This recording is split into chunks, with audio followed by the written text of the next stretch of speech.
O governo Trump está promovendo uma verdadeira guerra contra os imigrantes, principalmente os irregulares, nos Estados Unidos, alegando que vai atuar agora no sistema legislativo contra a chamada cidade santuário, enquanto a Caroline Leavitt, a despeito das pesquisas divulgadas pelos Estados Unidos, alega que toda a população está colaborando, está coordenando, aprovando as ações dos agentes do ICE.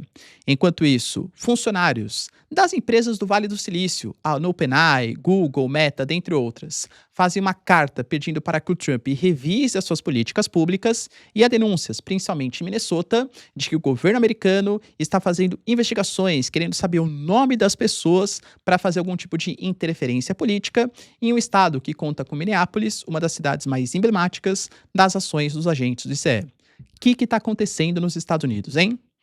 Se vocês querem entender um pouco mais sobre esses assuntos, e muito mais também sobre geografia, geopolítica, atualidades, política, polêmicas, enfim, tudo para você se manter sempre bem atualizado, já se inscreve no canal, deixa seu like e compartilha esse vídeo, que o professor Ricardo conta muito com a sua ajuda. Belezinha?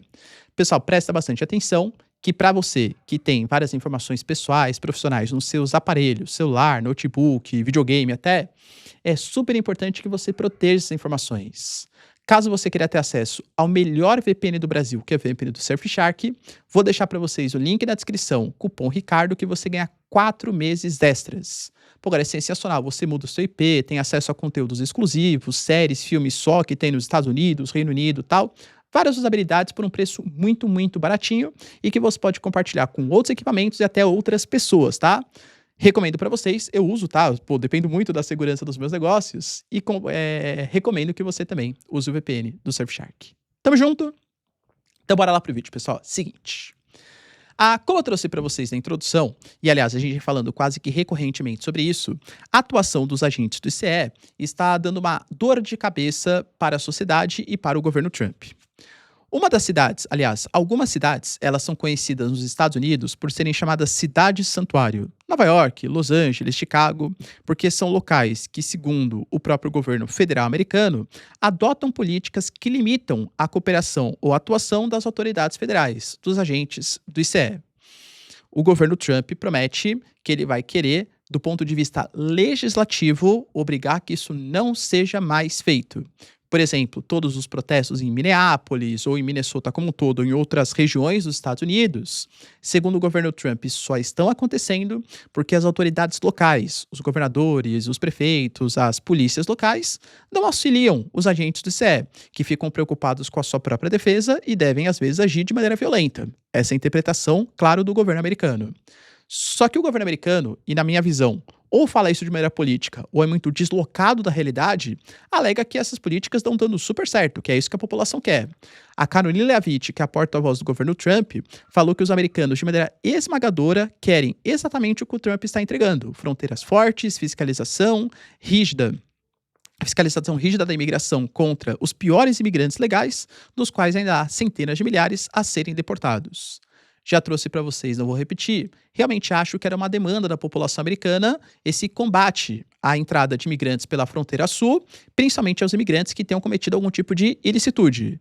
Mas agora, você fazer uma deportação dos imigrantes que estão há muito tempo nos Estados Unidos, contribuem para a sociedade americana. Os americanos são um país formado por imigrantes, inclusive, né? E deportações de maneira violenta, utilizando crianças como isca. O caso, por exemplo, do Alex Pratt, que a gente teve aí recentemente. O caso, por exemplo, da Renee Colgood, que com certeza não merecia ser executada pelos agentes do ICE.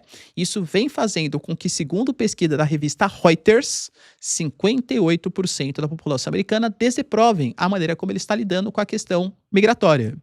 Olhando os dados um pouco mais a fundo, a gente fala de 9 em cada 10 democratas desaprovando, 2 em cada 10 republicanos e 6 em cada 10 daqueles que se consideram como independentes.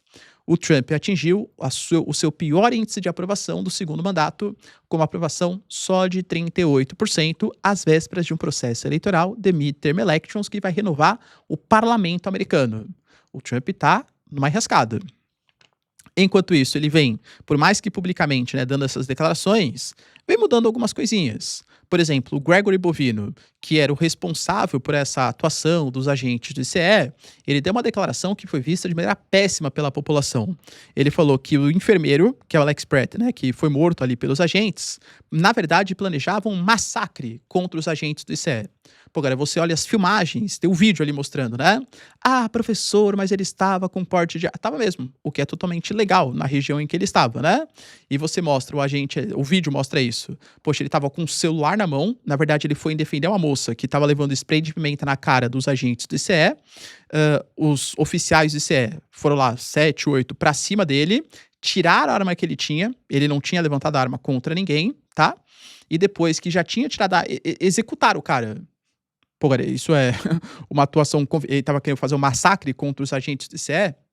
Parece um pouco estranho, claro. A gente tem a Chris Nowen, por exemplo, colocando que o Pratt, na verdade, estava no local para perpetuar a violência contra os agentes do ICE.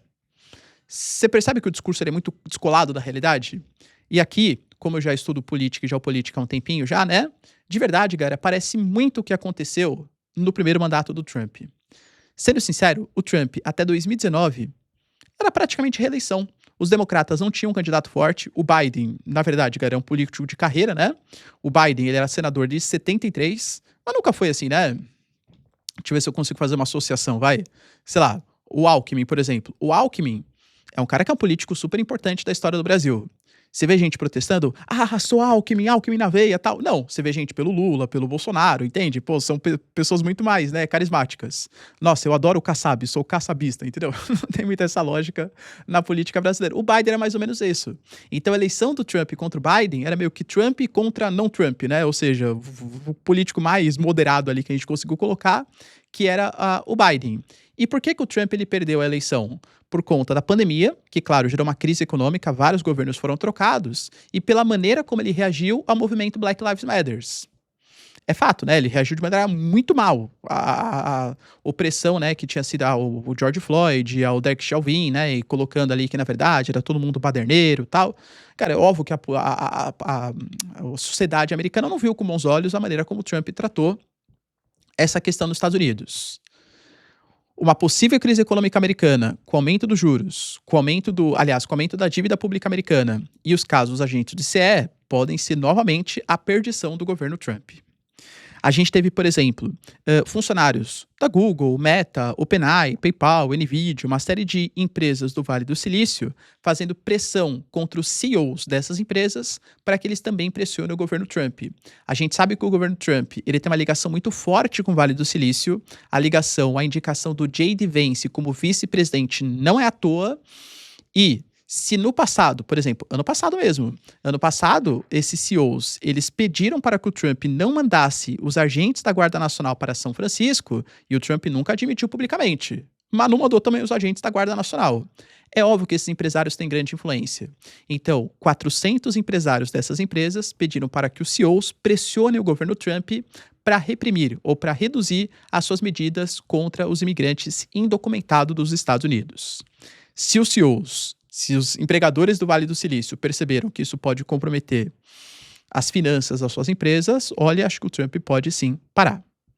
Além disso, houve uma crítica do Tim Walz, que é o governador, né, de Minnesota, e de outras autoridades locais, alegando que o Departamento de Justiça pediu para que os dados dos cidadãos fossem entregues em Minneapolis para que os agentes saiam da região.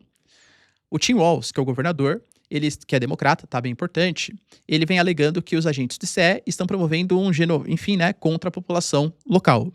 E está pedindo para que os agentes saiam. O Trump falou que eles saem, desde que fossem deslocados informações sobre os cidadãos, principalmente os eleitores de Minnesota. Professor, por quê?